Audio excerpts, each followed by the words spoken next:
पवन की सनसन और पक्षियों की मधुर चहक में जो मधुर संगीत है, मैं उसका संगीतकार हूं। मैं ओंकार हूं।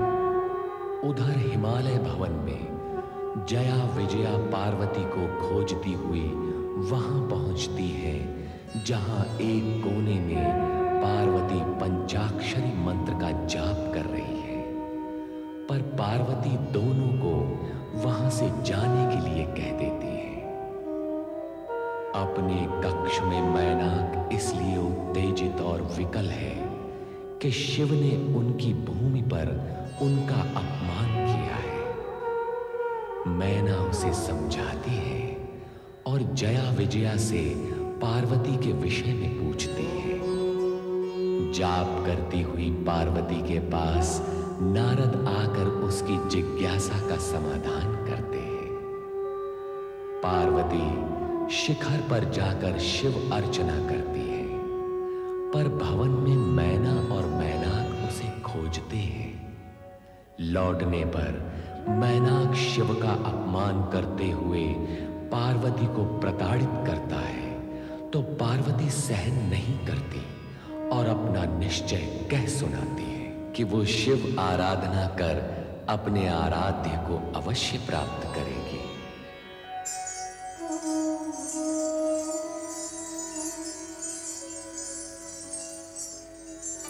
हमारा क्या होगा विजया? हमारा क्या होना है? धीरे बोल, पार्वती सुन लेगी। वो तो शिव जी की आराधना में डूबी हुई है, वो नहीं सुनेगी। तू बोल। मैं कह रही थी, जब राजकुमार मैनाक को पता चलेगा कि हम भी पार्वती के साथ आए हैं, तो वो हम पर भी क्रोध करेंगे। देख जया, तू मेरी बात सुन। तू, मैं और पार्वती कुछ अनुचित नहीं कर रहे हैं। वो अपने आराध्य की पूजा करने यहाँ आई है। हम उसकी सखियाँ हैं। उसका सहयोग देकर हम कुछ अनुचित नहीं कर रहे हैं। फिर भय कैसा? मैं तो कहती हूँ, हमें मिलकर भगवान शिव से प्रार्थना करनी चाहिए कि शीघ्र ही पार्वती पर प्रसन्न हो जाएं। देवी पार्वती, नंदी का नमस्कार स्वीकार करें। नमस्कार नंदी महाराज। देवी, आज आपके साथ ये दो बालिका हैं। ये जया और ये विजया, मेरी सखियां। किंतु देवी। चिंता न करें नंदी महाराज, इनके कारण कोई विघ्न नहीं पड़ेगा।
नमस्कार नंदी महाराज। नमस्कार। आप दोनों देवी पार्वती की सखी हैं? अभी अभी बताया उन्होंने। हाँ, हम पार्वती की सबसे प्रिय सखियां हैं। देवी पार्वती भी आपकी सखी है ना? हाँ। मेरा अभिप्राय यह है कि आपकी सखी पार्वती भगवान शिव शंकर की परम भक्त है, नित्य आराधना के लिए आती है। ऐसे निष्ठावान, आस्थावान और समर्पित भक्त होते ही कहाँ हैं? इसमें तो संदेह ही नहीं कि पार्वती शिव जी की अनन्य भाव से आराधना करती है। इसीलिए मैंने अपने स्वामी की आज्ञा का उल्लंघन करके देवी पार्वती को यहाँ आराधना करने से रोका नहीं। उनकी पूजा भक्ति देखकर मेरे मन में ये विचार आया कि मुझे इन दोनों के बीच में बाधक नहीं बनना चाहिए। तुमने अपने स्वामी की आज्ञा का उल्लंघन अवश्य किया है, किंतु उससे भी बड़ा पुण्य कर्म किया है। पार्वती को शिव आराधना का अवसर देकर तुमने पार्वती की भक्ति भावना को समझा है।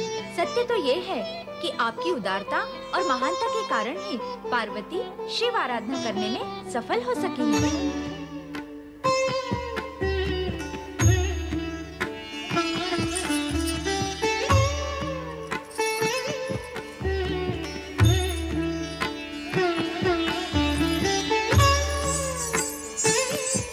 अच्छा नंदी महाराज, कल भेंट होगी। नमस्कार। नमस्कार। नमस्कार नंदी महाराज। नमस्कार। मेरा भी नमस्कार। मेरा भी नमस्कार।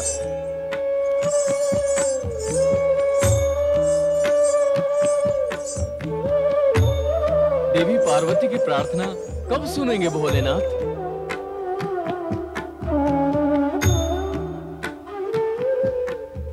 देवराज इंद्र और देवगण भी इसी विषय को लेकर चिंतित व आशंकित थे। उनका को लेकर देवराज देवगण सहित ब्रह्मा के पास पहुंचे। ब्रह्मदेव की जय। कृपा करें परमपिता, दर्शन दे सृजनहार। देवराज, क्या आपको ज्ञात है कि ब्रह्मदेव ने अपना स्थान और स्वरूप क्यों परिवर्तित किया? नहीं देवी सरस्वती, हमें तो आश्चर्य है, ब्रह्मदेव ने ऐसा स्वरूप क्यों बनाया है? मैं आप सभी देवगणों से प्रार्थना करती हूँ कि आप ब्रह्मा जी की सृष्टि रचना के रचनात्मक कार्य में बार बार विघ्न न डालें। ब्रह्मलोक में बार बार आपके आगमन से सृष्टि की रचना के कार्य में बाधा आ रही थी।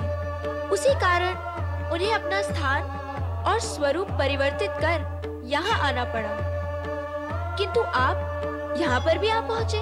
देवी सरस्वती, ब्रह्मदेव के कार्य में बाधा डालना हमारा उद्देश्य नहीं है। हम तो अपने कष्ट निवारण के निमित्त बार बार ब्रह्मदेव की शरण में आते हैं। ब्रह्मा जी ने आप सभी को स्पष्ट रूप से कह दिया है कि समय की प्रतीक्षा करें, फिर अनावश्यक रूप से स्वयं कष्ट पाने और कष्ट देने का क्या प्रयोजन?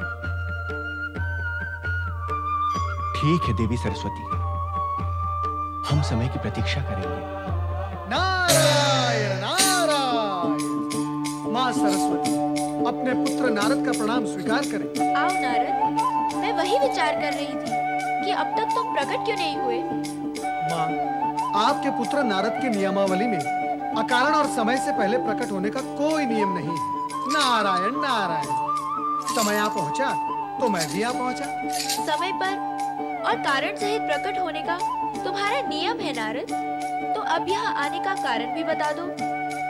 देवराज इंद्र के मन की व्यग्रता ही मेरे आगमन का कारण है माँ।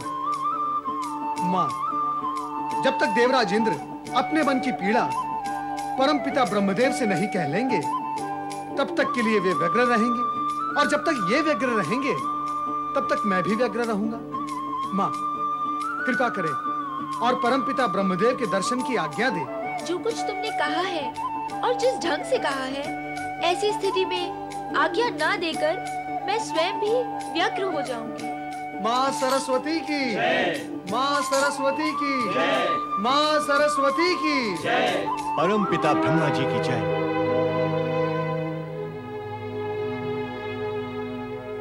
प्रणाम ब्रह्मदेव। ब्रह्मदेव, हमारी समस्या का कुछ हल करें।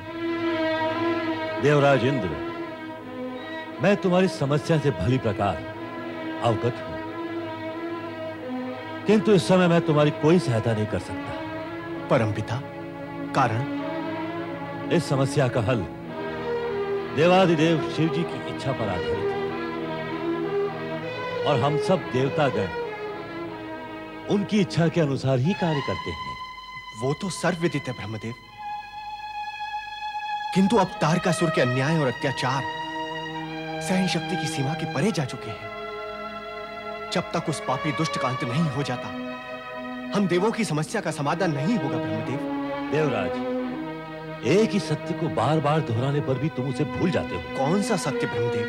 किसी का अधोपतन या अंत होता है तो उसके पुण्य कर्मों का फल क्षीण होने से, और किसी को सुख शांति संप्रदा और सौभाग्य की प्राप्ति होती है उसके पुण्य कर्मों के फलस्वरूप।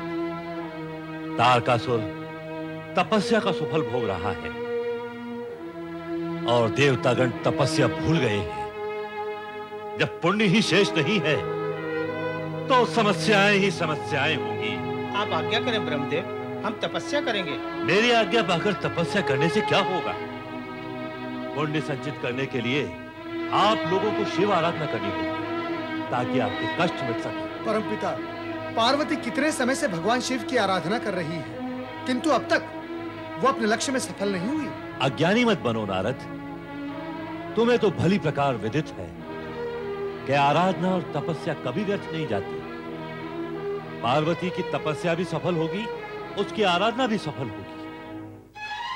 जब तुम काशी विश्वनाथ के ज्योतिर्लिंग की कथा सुनोगे तो इस सत्य को स्वीकार करोगे कि जब अपकर्म व्यर्थ नहीं होता तो जब तब से प्राप्त सत्कर्म कैसे व्यर्थ होगा? काशी विश्वनाथ में ज्योतिर्लिंग कैसे प्रकट हुए थे, हम सब सुनने के इच्छुक हैं देव। ये तो आप सभी जानते हैं कि शिव और शक्ति एक रूप है।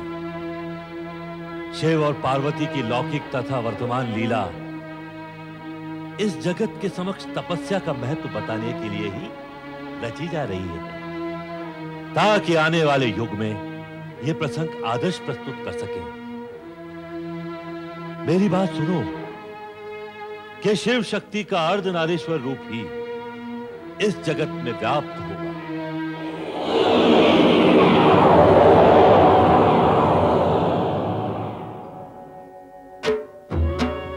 अर्धनारीश्वर का ये स्वरूप ही शिव और शिवा का अभिन्न और मूल रूप है।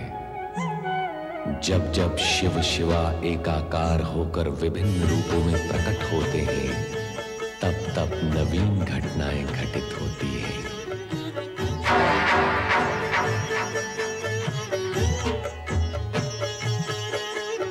हे विश्व के नाथ, सभी दिव्य विभूतियां दिव्य स्थानों पर विराजित हैं, पर हमारा स्थान कहाँ होगा? जहां विश्वनाथ सर्वप्रथम अवतरित होकर जगत के कल्याण की कामना करेंगे, वही स्थान हमारा होगा शिवा। भूखंड में वह कौन सा स्थान होगा विश्वनाथ, जहां आप अवतरित होंगे? काशी ही वो परम पावन स्थान होगा जहां ज्योतिर्लिंग की स्थापना होगी और जहां समस्त प्राणियों के संपूर्ण पापों का नाश होगा। तो लीला आरंभ करें विश्वनाथ।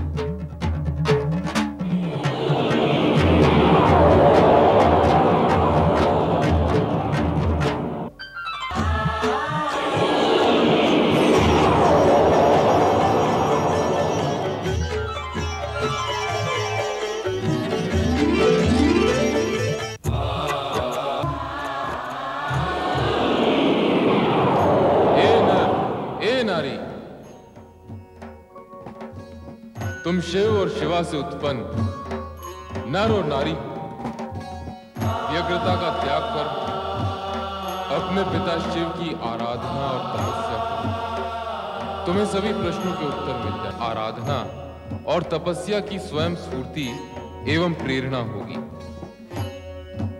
अपने सभी प्रश्नों का समाधान तुम्हें प्राप्त हो जाएगा।